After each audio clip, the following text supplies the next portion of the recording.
Hey there, Faithful Politics family. Will Wright here. I've got something special to share with you. Something we've been working on for the past year. It's an audio narrative series called Heavenly Homeland that dives deep into the topic of Christian nationalism, which is something that's been making the headlines and stirring lots of conversations in homes, churches, and political circles. I'll be back in a bit to tell you more about the details, but I wanted to at least pique your interest if I could. So in the meantime, hope you're doing amazing and enjoy the rest of the show. When I look at the convenience of Christianity, kind of Christian nationalism, let's say, that sort of thing, how easy it is to slide from American exceptionalism to Christian exceptionalism, the kind of interplay between the two. Yes. Right? How easy it is to assimilate Jesus to the theology of Americana. Then I look at early Christianity in the context of the Roman Empire, and I think about in the context of colonialism, in the context of imperialism, think how dangerous it is to be a deviant, right? Think about Star Wars, Hunger Games, you name it, anything based on the Roman Empire, and how hard it is to be a deviant. And here these early Christians were, and they bucked almost all the norms of society, especially when it came to religion, and religion was everything. Hello, Faithful Politics listeners and watchers. If you're joining us on YouTube, it's great to be here with you today. This is Josh Bertram. I'm the faithful host, and I'm joined, as always, by our ever-political host, Will. It's good to see you, Will. Hey, good to see you too. And today we get the distinct honor of having a repeat guest, one of our favorites, Nijay Gupta, Dr. Nijay Gupta. Nijay is a professor of New Testament at Northern Seminary. He's the co-host of the Slow Theology podcast and also founder of the CruxSola blog. He's written numerous books, so many. I think I was calculating like 3 books since we've interviewed you, which is crazy at least. And his books includes, 4. Tell Her Story, A Beginner's Guide to New Testament Studies, 15 New Testament Words of Life, and also commentaries on Galatians, Philippians, Colossians, and 1st and 2nd Thessalonians. In his spare time, he saves puppies from imminent doom.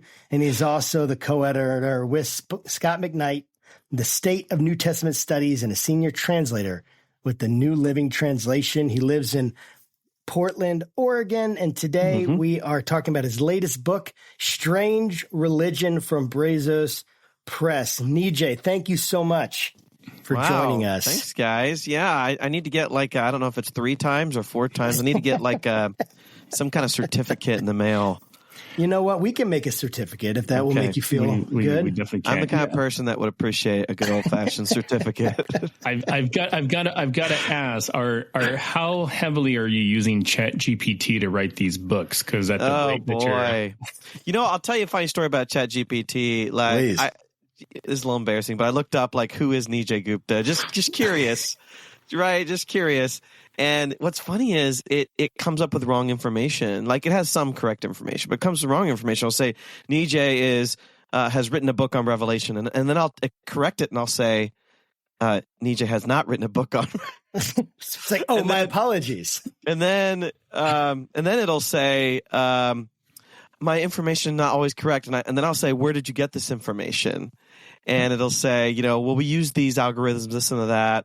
And I remember one time learning that it attributed a quote to somebody that was false. And so I asked it, do you ever offer wrong information without being clear that you don't actually know whether the information is correct or not? And I said, maybe sometimes. I said, no, it's a yes or no question. It's a yes or no question. Have you or have you not? And then, I said, nope, just give me one word. One word, yes or no. Sounds a lot like Donald Trump. Yes. I know. I got ChatGPT to admit that it so good. Sometimes gives false information without warning. I love that. It's funny because now I'm sure that you guys are having to deal with it with your students now. Maybe not on the level you're at, but actually, I don't know, probably just as easily on the level. I listened to a couple of podcasts, and I don't know if we want to get down the rabbit hole of this, but I listened to a couple podcasts, and there's kind of doomsday people, but there's also people that say this is kind of the future. I was just sitting with my kids, and they're working on math, and they just whip out their phones and do all this math on their phones. And I remember when I was a kid, many centuries ago, and the teachers kept saying, you're not going to have a calculator with you all the time. Right? I don't know how old you guys are. You remember that? Yes, and I now absolutely remember that. Now I'm like, I have a calculator with me. Not only that, I have the full power of the internet with me all of the time. Yeah. I mean, not even a calculator. I wouldn't even use a calculator. Yeah. I'd go to Wolfram Alpha and let it take me through all of the steps. Totally. And so, I'm curious how we're going to utilize artificial intelligence in the future, but that's old enough for another podcast. I'm old enough to remember my third grade teacher telling me I'll never be president because I'm black, if that gives you any indication how old I am. There you go. Yeah, that's what rough, century were you born? Unfortunately, in the 20th. Oh, yeah, boy. Unfortunately. Well, I mean, speaking of being old, we're going to talk about a very ancient religion today. Good transition. Christianity. That was a good transition, wasn't it? That was good. I like that. ChatGPT didn't even write that for me either. That was like totally up here. It was amazing. So, but in all seriousness, you have this new strange religion. Not that you have a new strange religion, but a book called Strange Religion. Yeah. And I gotta say, I almost finished it. I was like 15 pages left, and then it was 11:45 a.m. Eastern Standard Time, and Will is man. If you're late, he loses it, flips tables, goes crazy. So I was 3 minutes late, even with that, and so I had to stop. But man, what a great book, man! Super inspiring. But we gotta ask. So like one of the questions we always ask is, who picked the title? Did you pick the title, or did the publisher? Oh, good question. So for probably 2 or 3 of my books, my title has been vetoed by the publisher. And I fought with them sometimes. Sometimes I've given in. Sometimes I fought with them. Sometimes I thought they had a better title. So let me just give a couple examples. Beginner's Guide to New Testament Studies. I'd originally called it Across the Spectrum of New Testament Studies because I was looking at different views on the debates. And they came up with a Beginner's Guide, and it ended up being a much better title for marketing and for textbook adoption. So I thought they did a better job with that one. My original title for Tell Her Story, I'm embarrassed. It was so bad. The original title was The Women Leaders of the First Christian Churches. Yeah, Tell Her Story better. Yeah, and it was so my title was accurate. Very accurate. But, it was very academic and accurate. I like that. Yeah, that's what they said. And they came up with Tell Her Story, and I think they were a little nervous that I wouldn't like it because some authors are really, really picky, and sometimes I have been really picky. And they present to me, kind of, I hope you like this. And I was just like, wow. They wanted it to resonate with Say Her Name. Tell Her Story, Say Her Name. Something short, hashtagable. That evoked some of the recent, events in modern history.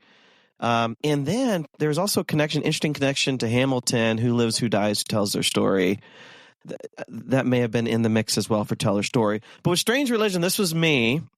Okay, when I started writing it like 5-6 years ago, I had the title Weird Religion, and then one of my good friends, Leah Payne, already has a podcast called Weird Religion, which is very good.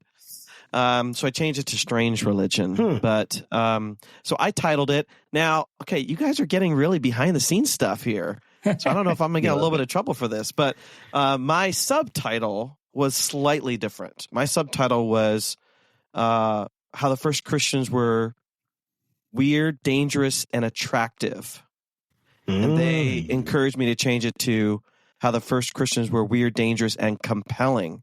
I think because attractive has sort of a beauty feature to it, maybe sexual, and I hadn't thought about it that way. And so they thought, okay, compelling, which just sounds kind of like a reformed, this is compelling. I didn't like it as much, but I trust our marketing people that they know what what kind of SEO kind of terms are going to, hit the mark. So Yes. I let that go. I did put the word attractive in a couple times maybe in the book, but I snuck it in there. Well, with the church planners, they always have they're always ripped and they have smoking hot wives, so maybe it would have appealed to that, that idea, but let's not get too far off track here, John. Yeah.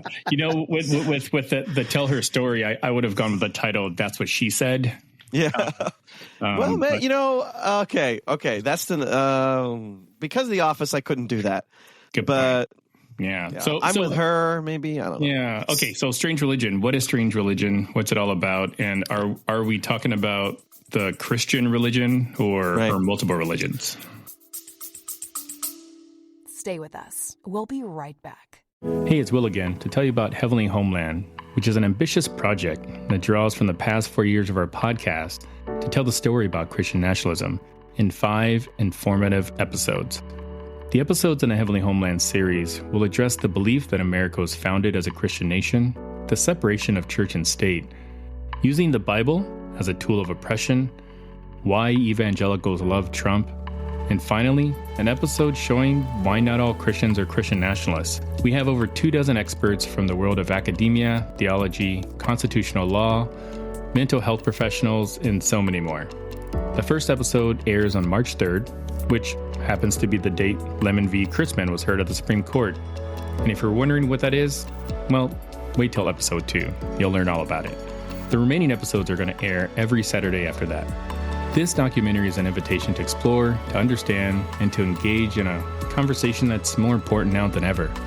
Whether you're a devout follower, a concerned citizen, or somewhere in between, there's something in this story for you. So if you haven't already, go ahead and smash that subscribe button on your podcast platform. It's right there. Just press it so you can make sure that you don't miss it when it comes out. Let's embark on this journey together, equipped with knowledge, empathy, and a willingness to listen to the myriad voices that make up this great nation of ours. Stay tuned, stay informed, and as always, make sure to keep your conversations not right, not left, but up. And let's keep bridging the gap between faith and politics with an open heart and an open mind. Thanks for listening, and enjoy the rest of the show.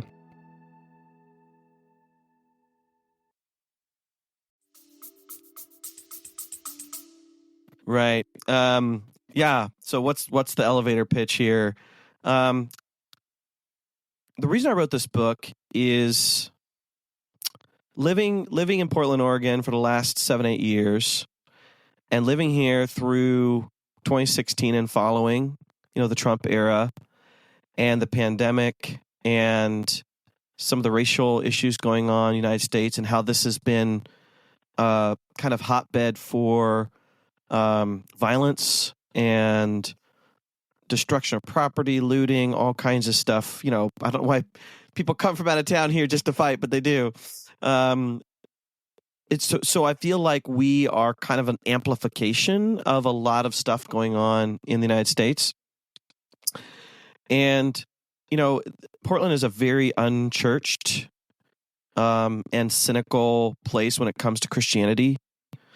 And there's some reasons why it's difficult to be a Christian here, but one of the things I think about, raising kids here, because I grew up in Ohio, so I grew up in the heartland. One of the things about living here is the people that are Christian, generally speaking, really want to be Christian. There's no cultural Christianity here. Nice. There's no, everybody comes out for the, day of prayer, breakfast. Like that's not this place. And the reputation that Christianity has here in my city is a reputation of showcasing and broadcasting the worst of society: racism, sexism, classism, hatred, anti-Semitism, anti-science, all those things. And as a biblical historian, New Testament historian, what's striking to me is Christianity here is the norm. The norm in the United States is the norm in the sense that it's not, in many places, it's not that hard to be Christian. You just sort of slap a Jesus sticker on your car and in some places in the United States, it actually benefits you to be a Christian. You can hobnob, you can get on the golf course with people, that sort of thing.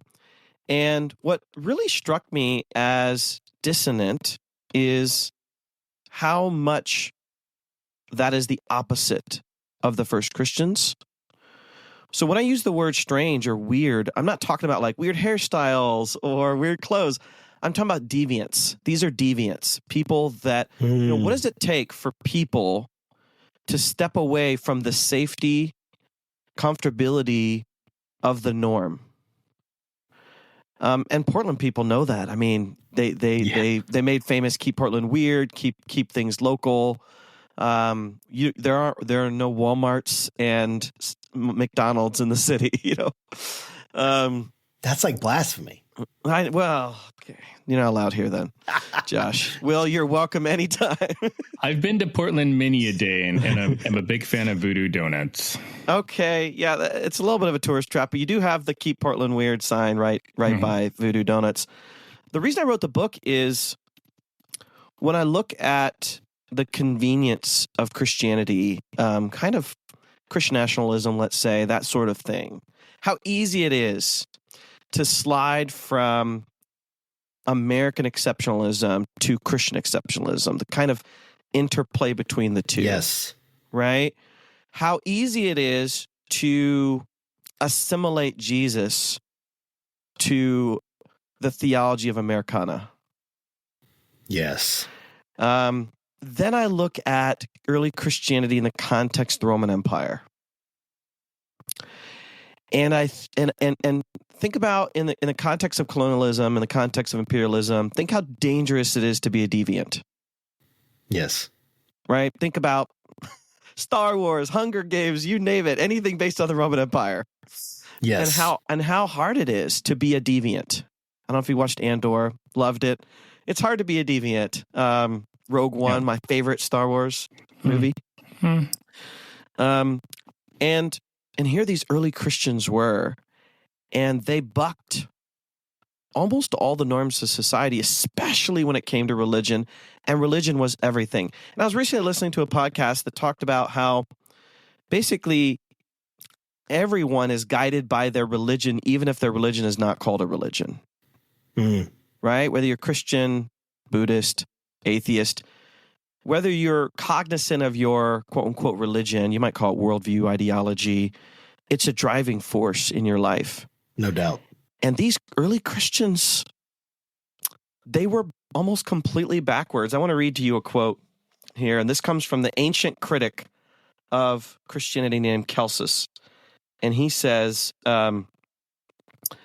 if all men wanted to be Christians, the Christians would no longer want them. And what the reason Celsus is saying that is he's saying these are backwards people.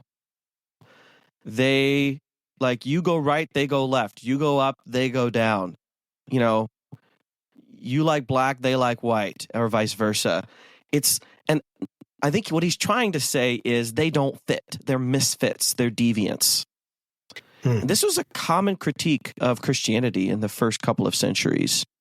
Or Justin Martyr wrote a massive apology, meaning defense, for just this reason, that deviants need to go away. And so I thought, okay, how can I write a book that can create a kind of immersive experience? If you noticed, Josh and Will, in my book, I try to get away from Christianese. I want to make Christianity unfamiliar to Christians so they can rediscover who their ancestors are. I thought it did that. One of the driving questions of the book is, would our ancestors in Christianity recognize us as their spiritual descendants? Would they recognize us as their spiritual descendants? I don't know. Have you guys watched Killers of the Flower Moon? The Martin Scorsese? I haven't seen it yet. Oh, you got to watch it. So my wife and I have been watching it. It's long, so we've been watching segments, but it's about the Osage Indian tribe, early 20th century, interacting with kind of the white people and kind of, I'm not going to spoil it for you, but, business and relationships and things. And the Osage they want to retain their ancestral identity and culture while still assimilating, for the purposes of business and otherwise. And that's always a dance, right? And that's always, but the question is, how far have we drifted from that original vision? And in my conversation with various people about this, they've asked, how's this happened? How is it that people that go by the name Christian today don't actually think, live, and act in a Christianly way? How is that possible? And the only answer I can come up with is they don't know their heritage. They don't know their patriarchs and matriarchs, their original ancestors. And they never learned the way.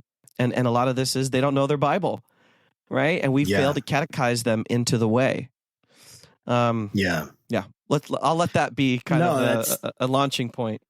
I love that. In the book, I'd love for you to give some context. And I'm going to bring out this question, but I kept being hit with this thought, man, that was so countercultural and so different than how we are today. And many of the things we take for granted in America as basic tenets of what a society should look like was because of our Judeo-Christian heritage and the way in which now, like the thinking of how love is emphasized, just different ideas in our culture. We don't even understand how different it was, the world that Christianity entered into, because we've been shaped so much by a world that has been basically shaped by Christianity. And one of the things you bring out is this idea that I had not heard in this sense of this pax decorum, which is kind of this keeping peace with the gods. And I always heard of Pax Romana, right? How there's this peace that Rome has to keep. Right.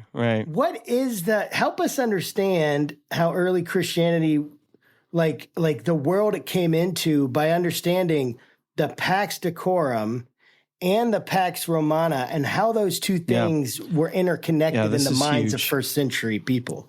Yeah, you say, so much of America has been shaped by Judeo-Christian culture, but so much of America has also been shaped by Roman values. Yes, you're absolutely right. Yes. And that is a double-edged sword, right? It's there's some positives there in terms of structure, but we'll get to some of the downsides in a moment. So Pax Deorum, you had it almost right. It's Latin. Pax Deorum.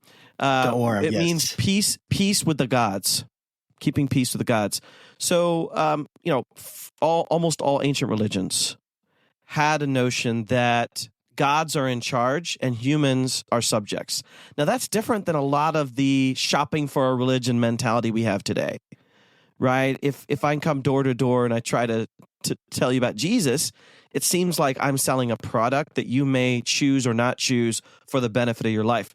It was the opposite in the ancient world. We even have brochures. Yeah, we have brochures. We have pamphlets. Now we probably have apps. But back then, it was like the gods are in charge.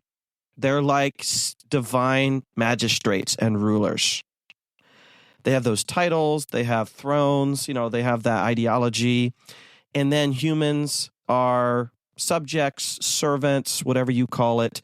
And so, Rome, the Roman Empire comes along. Rome had its own history, but the Roman Empire comes along, and they have this vision after Alexander the Great of basically taking over the world. Basically saying we're the best people, and we're going to gobble up the world. Think about like a big company buying a bunch of smaller companies, right? It's this idea we're going to gobble up the world, and under the banner of Romanness, right? And they received from virtually all religions the idea that we want to keep peace with the gods. But they found a way to create an ideology that was distinctly Roman that the gods fit into. So it's not just that they want to keep peace with the gods. They want to keep peace with certain gods, specifically the Roman gods. So we think of like Jupiter, right? Neptune, Mars, those kinds of gods, which, parallel to the Greek Zeus and so forth. So, Jupiter would be the big dog on Olympus, often called best and greatest. So think of society like a pyramid, right? Where you have few at the top and a lot at the bottom in terms of number of people. And at the very top, you have Jupiter and the high Olympians. You have demigods and lower deities. And then on the border between heaven and earth, Olympus and earth, you have the emperor, who, he was called Pontifex Maximus, the great bridge builder between heaven and earth. These were not Christians, right? They were talking about Octavian, right? Become Augustus, some of those people. And so they kind of functioned like a god, even though they knew that they were human. And then below that, you had elites, senators, equestrian class. And then you had this mass of people that were commoners, low-wage workers, the urban poor.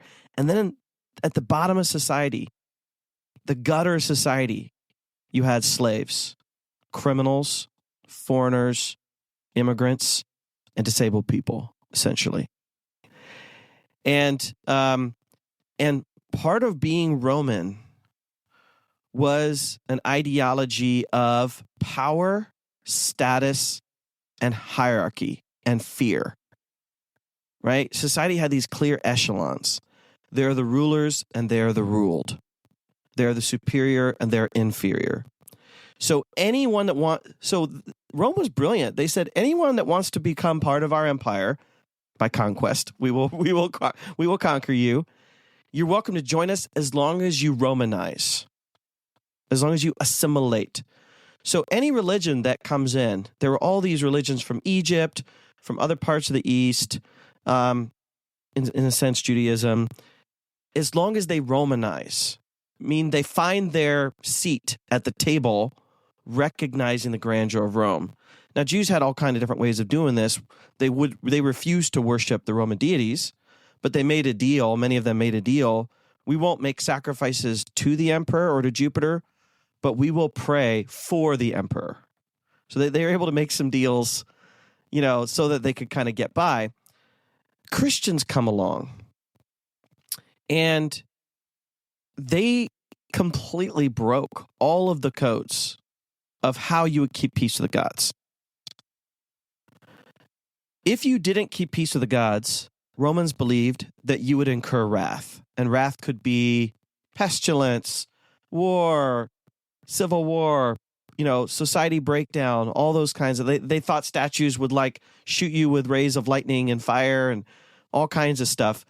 And so Rome, not formally but informally, Rome made a differentiation between religio, which is approved religion, and superstitio, which is dangerous religion. So superstitio would be things that aren't officially regulated. A religion that wasn't really old. Like Judaism could say, we are really old. We go back to Abraham and before. We have patriarchs. We've been around. Christians, we go back about 5 years to this person named Jesus, who by the way, was a criminal condemned by Rome. That's not a good look, right? So imagine if I said to you guys, hey, Will, I have an idea for a new school, but we're not going to have classrooms, teachers, textbooks, or students. Where do I sign?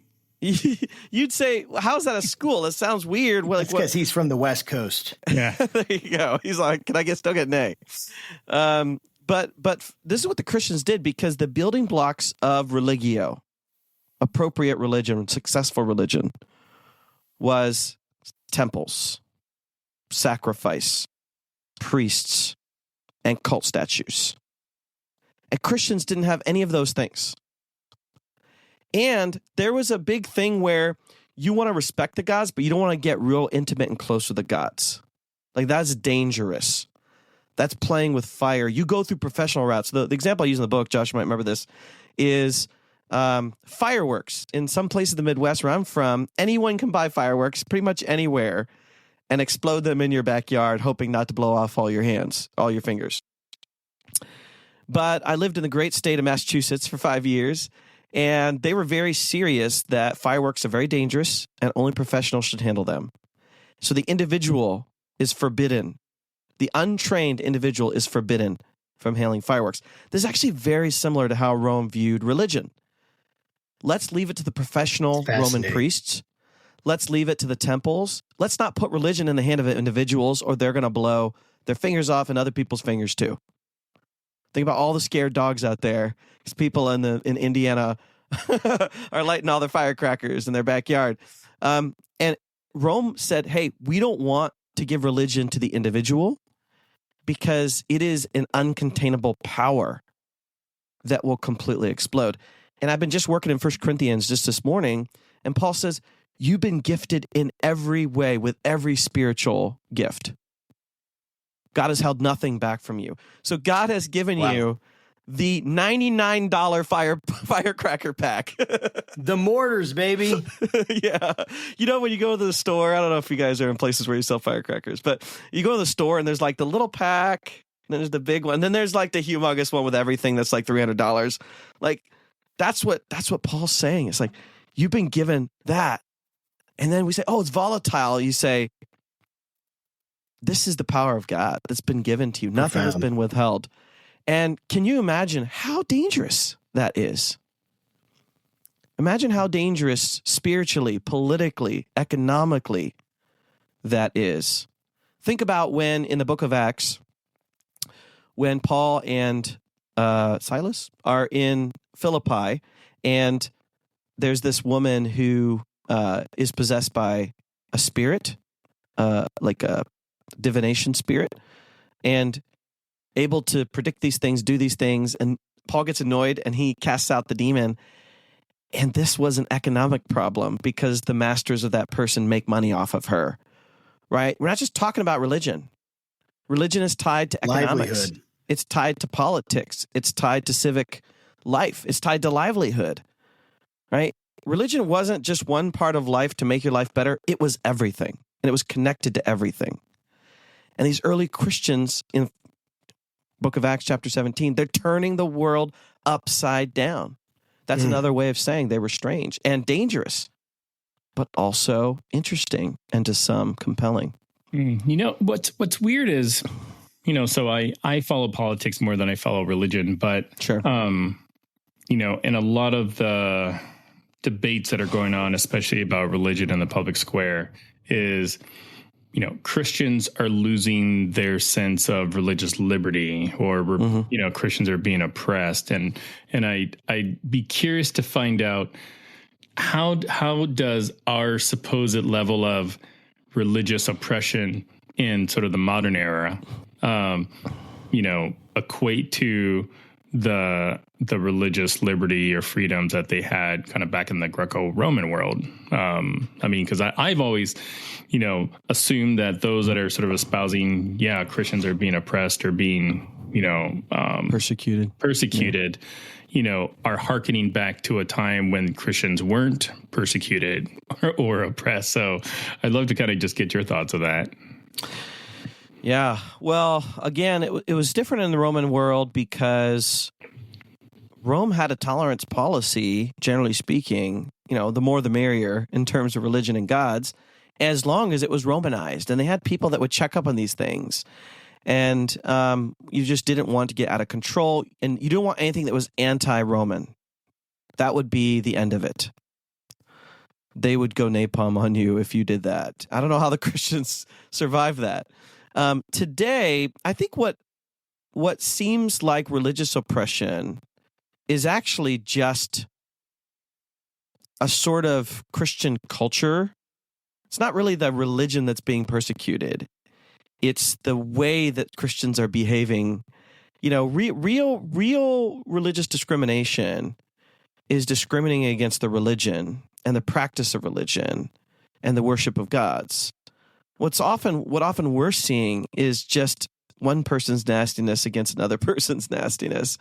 So I wouldn't actually count a lot of that as religious as much as cultural and ideological. If someone was saying, "Hey, I'm not going to give you this job because you believe in Jesus Christ," I actually don't think that happens a lot. I don't think it happens a lot as people say it happens. Yeah, in America, for sure in the West. Yeah, but to say, like, I don't like this particular pundit, I think that's more about the pundit than it is about Jesus, right? That would be my take on it. I think it depends on where you are, what kind of organization you are. I'm in the academic world. It actually is very difficult to talk about my beliefs and in the context of, the academy. I wouldn't call that persecution. I would just say these are some of the messy elements of interreligious dialogue. I don't want to force my beliefs. I also don't think we should hide them either, and I wish we had a better way to do that. Yeah. I wouldn't call it persecution. I think what often people feel when they're feeling persecution is their wish that everybody was like them, but that's not going to happen. I think we just have to be okay with that. That's not going to happen. And I love Mike Bird. I don't know if you guys had Mike on the show, but you should if you haven't. I love Mike Bird's approach. Yeah, keep trying. I love Mike Bird's approach because he lives in Australia and they have their own challenges there. He said we should all Christians should argue for religious freedom for all religions in their country, not because we validate all religions from our own faith, but because if our religion ever came under fire, we would want freedom. Right? And therefore we should extend it to others. I think that's a great case. And so, yes, I'm not okay, this is going to open up a can of worms. But you guys like that. I'm not a believer in a Christian country. I would feel very uncomfortable with that. What? Because of the easy slip into nationalism, Christian nationalism. Christianity, Judaism lived under empire in the days of when the Bible was written, and nobody wants to live under an empire. But I think Christianity and Judaism, in a sense, were able to thrive because they didn't have the temptations that are there to just lay back into kind of the conveniences of culture, of being in the dominant culture. I think it's beneficial for America to have certain values that correspond to Christianity of equality, right? Human dignity, that sort of thing. We could talk about that because that's in my book. But the idea that our nation, we're no longer a Christian nation. What does that actually mean? If we ever had slavery, right? Were we ever a Christian nation? Yeah. I mean, we have dealt with that, that question quite a bit. We're coming out with a documentary, which goes a lot of kudos to Will, who has done so much work behind the scenes and even recording this. It's coming out on Christian nationalism, so keep your eyes open. I'll be it's interested. Going to be called Heavenly Homeland. We'll send you a link. Super excited about it. So I guess I'm going to combine two questions in one, but it'll basically be one. But this idea that you have, which was fascinating to me, which is probably the biggest difference, and you've alluded to it before and talked about it before, even in this conversation, of the difference between faith and belief, which is what we equate with religion right now in America, and the Greco-Roman understanding of religion, which was practice, which I guess the best way would be orthopraxy, meaning you need to do the right thing, right, meaning the right sacrifices, rituals, so the gods don't get ticked off at us and we incur their wrath, versus orthodoxy, which is, it's about what you believe. And this idea that is so different than how we view religion in America right now. How did this belief, this change in this early Christianity, how did it shape not only Christianity, but shape the empire, influence the people around them? Kind of getting into more of your point, how did this become so compelling when it felt like it was something so different than the status quo? I'd love to hear you your really thoughts. did read the book, Josh. Thank you. I did. Not all promise. interviewers do that. So you have to think about the paradigm of religion, and that's actually what I want readers to really think about today, is what's the paradigm of religion. Rome's paradigm was power and lordship of the sort of government kind. So, for example, taxes are coming up in a few months. when you send in your taxes, they're going to ask you all kinds of stuff about how much money you need to pay, right? Yes. But they don't ask you questions about what's in your heart. They don't ask, do you want to pay taxes? How much do you love the government? Right? Would you die for the government? Would you die for your IRS agent? Right? They don't ask you those questions. They don't care. They don't care. For the purposes of government, they want you, if you're going to be here and be a citizen or be involved in country, to pay taxes. That's it. That's how the gods were viewed in the Roman world. Hey, you're living on our property. You're benefiting from our sun and rain, right? And our crops. So you owe us sacrifices, obedience, ritual, holidays, right? Not a choice. You do it. It's for the civic good. Just do it and shut up. Don't complain. And we might let you have some parties and enjoy life a little bit. Christians shifted the paradigm. I talk about this in my conclusion, but it's all throughout the book. They said, what if God is not like a man behind a curtain way up there dictating to you what to do? What if he's like a loving parent? And you're in your bed and you had a bad dream and you were crying, and instead of yelling at you from the other room, shut up, kid, he runs in or she runs in and gets in bed with you and hugs you and kisses you and says, tell me what's wrong. It's going to be all right. I'm here for you. How can I make it better? The very fact, four things. Let's talk about four things really quick. One is where Christians, yeah, I know, I just keep adding, where Christians meet.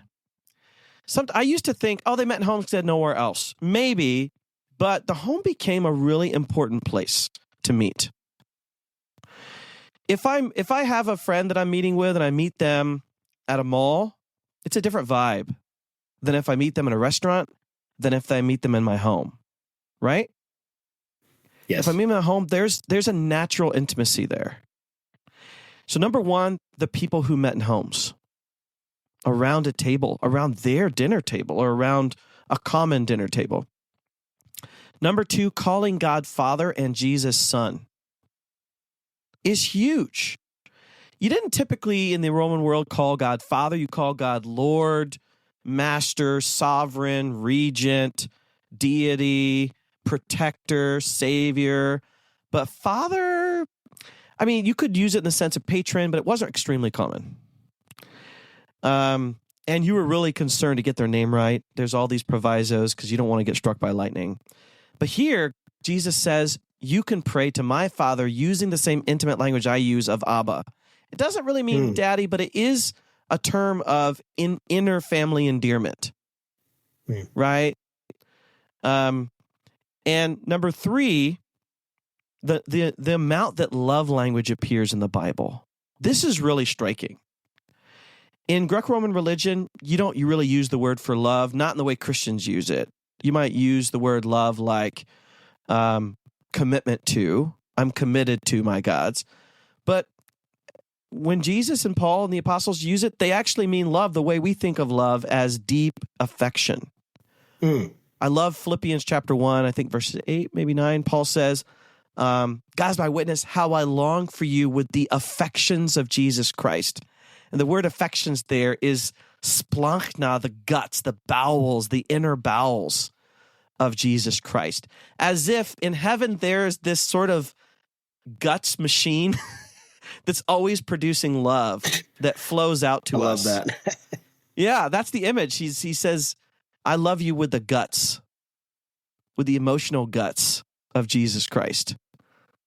Like, it's almost like, you have a tap, and you're tapping the love of Jesus Christ so that you can experience that with other people. And the last thing I'll mention that is, and in Roman world, you would never do that because it's superstitio, it's volatile. You don't want to love the gods. If they come down and want to have sex with you, that's fine. That's their prerogative. But there's not real love. My wife and son and I are watching Percy Jackson, the new Percy Jackson show, which is about the Greek gods. It's actually reinforced in the show pretty well that the gods really don't care about you. Now, there's a little bit of a twist to that in there, but that's the idea, and that's true. And the last thing I'll mention is the language of heart. The language of heart occurs throughout the whole Bible, Old Testament, New Testament, Deuteronomy, right? love the Lord your God with all your hearts, repeated by Jesus, repeated in Paul. And this is not something you would really find in state religion. It has nothing to do with the heart. In fact, the heart is dangerous. What you want is compliance and obedience. And so what I think Christianity offers the world is the chance to know a God who doesn't reinforce a power structure that keeps you at the bottom of society, but a storyline where God comes to us to save not the righteous but sinners, to heal not the well but the sick, right? The God that can sympathize. The book of Hebrews is one of the most anti-Roman things you'll ever read.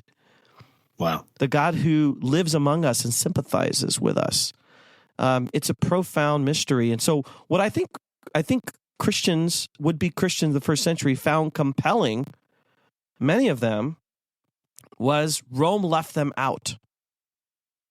Rome put barriers to their ability to know God, to know significance, to know value, to know human worth, to have hope in this world or the next. And Rome liked it that way.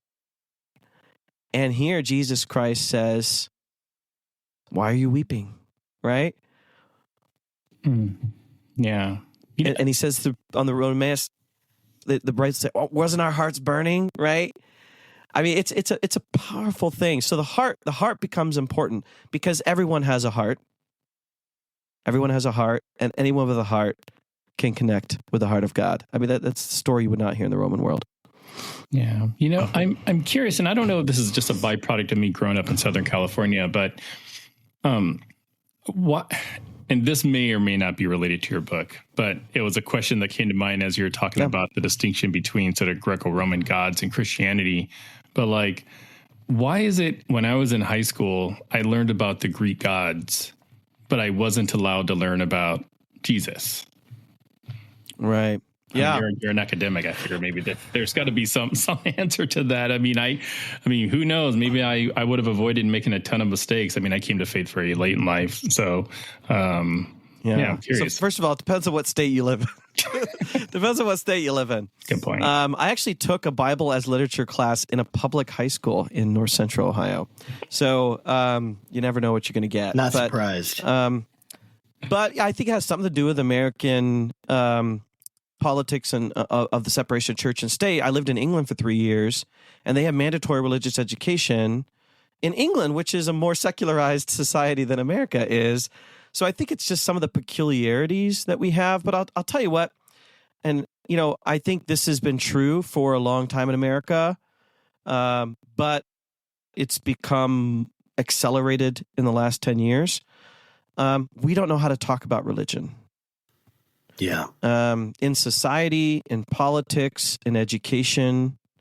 And we don't know what to do with individuals and the individual preferences. I think we're going to have to I'm opening up a can of worms. We're going to have to rethink the American education system because in some places they're banning the dictionary. The dictionary. Look up that one, guys. That's crazy to me. In some places they're banning the dictionary.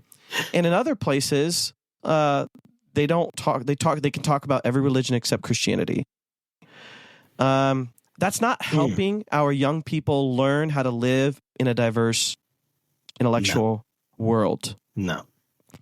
I'm worried. I think that there's a kind of a joke. Both my wife and I went to state-funded colleges, and the joke. We both did some religious studies in college. She was a major. I wasn't. But the joke is you could have a Hindu professor that was confessionally Hindu. You could have a Buddhist professor that was confessionally Buddhist, but you couldn't have a Christian professor that was confessionally Christian. I think that is because of our unique history of the dominance of Christianity and perhaps proselytization, things like that. So we're still in knee-jerk reaction from many years ago. But when I look at, maybe we've talked about this before because I really like you guys, but when I look at who is repping Christianity well in public, I think of people like Stephen Colbert. And I like watching Colbert, and he talks very openly about his Catholicism. He can do it in a way where he can make fun of his own religion. And that actually shows a level of confidence in his faith that he doesn't have to peacock and he doesn't have to flex, right? Or he doesn't have to avoid it either. I think that's powerful. I don't know if you guys watched the show. I watch a lot of TV, guys. I guess this is just confession time here. You watch a lot of TV and write a lot of books. I watch a lot of TV. So I watched recently Jack Reacher. I don't know if you guys heard of this show. It's like a kind of a action kind of drama thriller thing. And the guy who plays Reacher in the TV show, which is different than the movie, which is Tom Cruise. The guy who plays in the TV show is a Christian, and he has openly talked about it. And it was interesting because people criticized him saying, why are you in this show with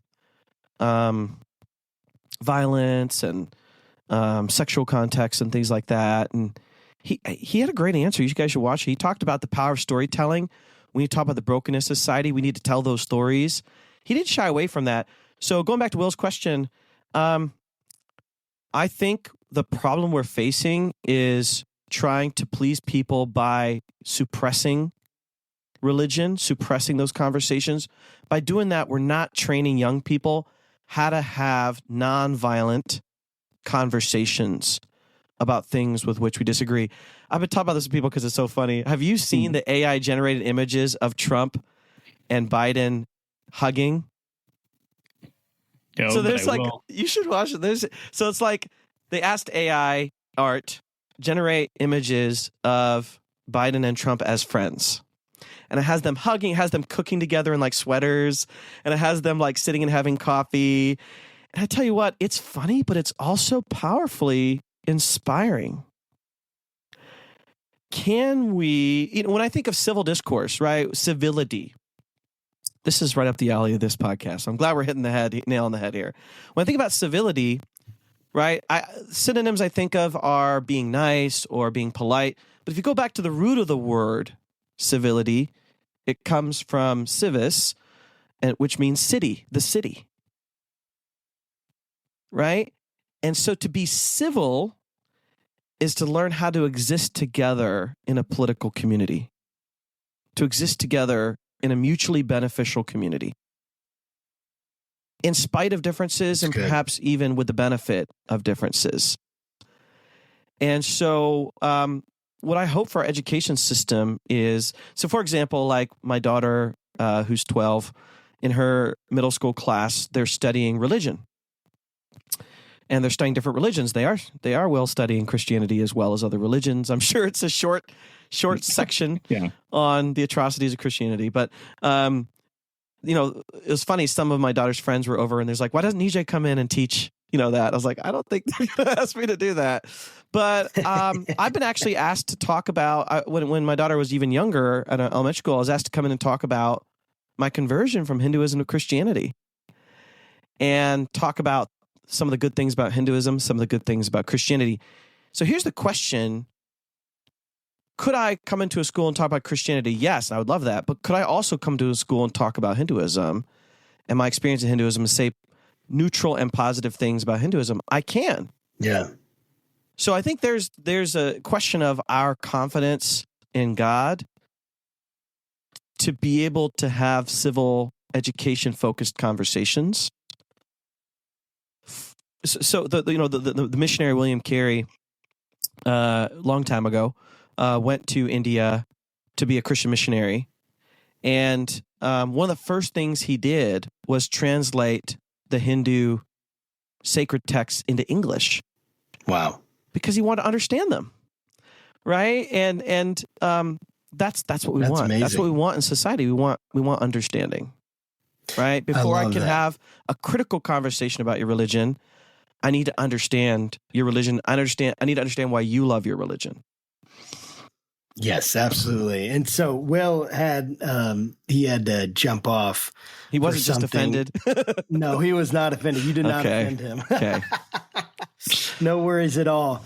And I could keep asking so many questions. And for the sake of time, though, here's kind of the big thing, Nijay, that I would love to hear from you. Is given your thinking and your current diagnosis of American religion, particularly American Christianity, because we have done a lot on this show about Christian nationalism. We're very concerned about it. The idea of religious freedom that you described, that Michael Bird holds to, we would very much be in that camp of understanding that religious freedom isn't religious freedom unless it's religious freedom for all religions. And so my question is, as you're hoping about how this book has an impact, the way it's read, the methods people use, like for instance, churches using it, small groups using it, whoever it is, what is your hope how do you hope this book will challenge one, American Christians, and then two, non-Christians who engage with this material?